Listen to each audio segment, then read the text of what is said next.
मित्रों, आज हमारा विषय रहेगा सावन का आदि इतिहास और रहस्यमयी शून्य कार्तिकेय मास। सावन आदि और अंत के बीच का वो रहस्यमय द्वार है जहां मनुष्य की नियति बदल जाती है। आज हम उन गुप्त उपाय के पन्ने पलटेंगे। एक ऐसा दुर्लभ शिव मास, एक ऐसा गुप्त समय और ऐसी आदिम तांत्रिक विधियां जो आज से पहले कभी प्रकट नहीं की गई। शिव महापुराण के विद्येश्वर संहिता और रुद्र संहिता के अनुसार सावन मास केवल एक महीना नहीं बल्कि महादेव का साक्षात हृदय है, समुद्र मंथन और हलाहल का महाविज्ञान।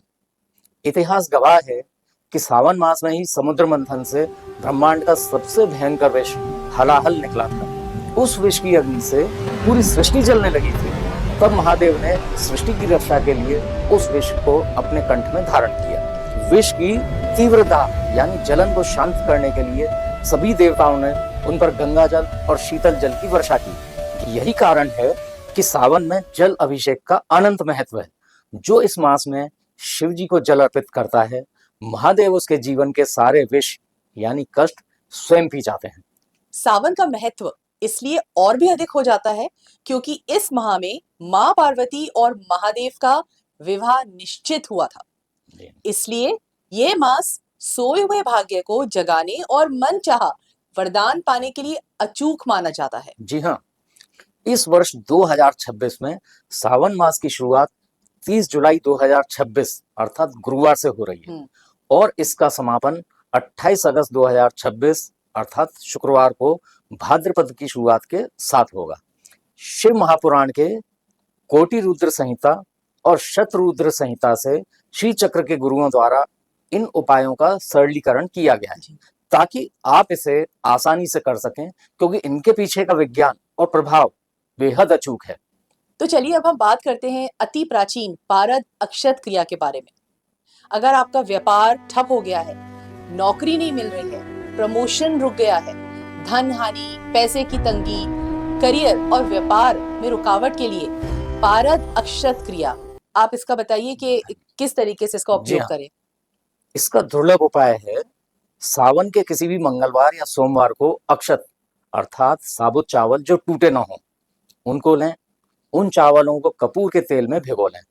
एक छोटा पारद शिवलिंग या सामान्य शिवलिंग पर इन सुगंधित चावलों को ओम एम हीम शिव चक्राय नमः कहते हुए अर्पित करें। इसके पीछे का विज्ञान समझिए।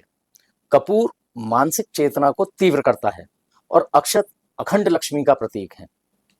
अब अगर मान लीजिए कर्ज पे कर्ज चढ़ता जा रहा है और उतरने का नाम नहीं ले रहा है, तो उसके लिए ऋण मुक्तेश्वर वट प्रदोष क्रिया है।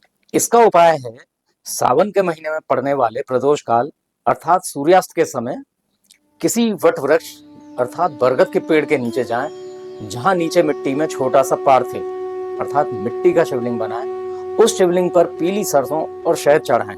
इसके बाद ओम ऋण मुक्तेश्वराय महादेवाय नमः का 3 माला जप करें और उस शिवलिंग को वहीं विसर्जित कर दें। प्राचीन ग्रंथों के अनुसार यह प्रयोग 3 प्रदोष के भीतर कर्ज मुक्ति के नए मार्ग खोल देता है। यदि आप नौकरी में हैं या प्रशासनिक परेशानियों से पीड़ित हैं, तो आपके लिए काली मिर्च और भस्म तांडव क्रिया का दुर्लभ उपाय है। अब इसका दुर्लभ उपाय है सावन की कृष्ण पक्ष की चतुर्दशी यानी शिवरात्रि की रात 11 बजे से 1 बजे के बीच शिवलिंग पर 11 साबुत काली मिर्च रखें। इसके बाद शुद्ध गाय के गोबर से बनी भस्म से शिवलिंग पर त्रिपुंड बनाएं। अपनी समस्या को मन में दोहराते हुए ओम अघोराय नमः मंत्र का रुद्र रूप में ध्यान करते हुए जप करें। पूजा के बाद उन 11 काली मिर्च के दानों को समेटकर कोर्ट जाते समय अपने पास रख लें या शत्रु के घर की दिशा में फेंक दें। अब अगर मान लीजिए विवाह नहीं हो रहा या विवाह में अत्यधिक देरी हो रही है या पति पत्नी में तलाक जैसी नौबत आ गई है, तो आपके लिए है महादेव का केसर दुग्ध जलधारा का दुर्लभ उपाय। इस उपाय के अंतर्गत आपको मिट्टी या चांदी का पात्र लेना है।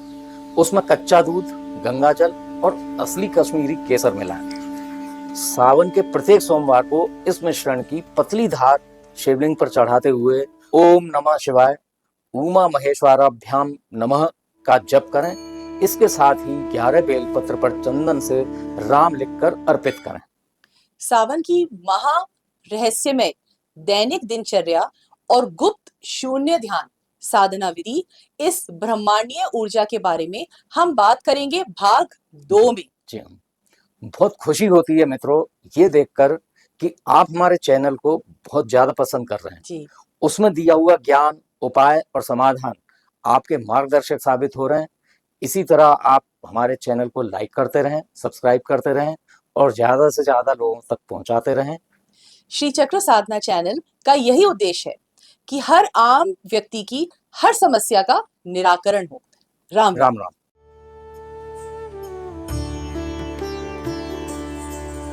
ॐ नमः शिवाय ॐ नमः शिवाय ॐ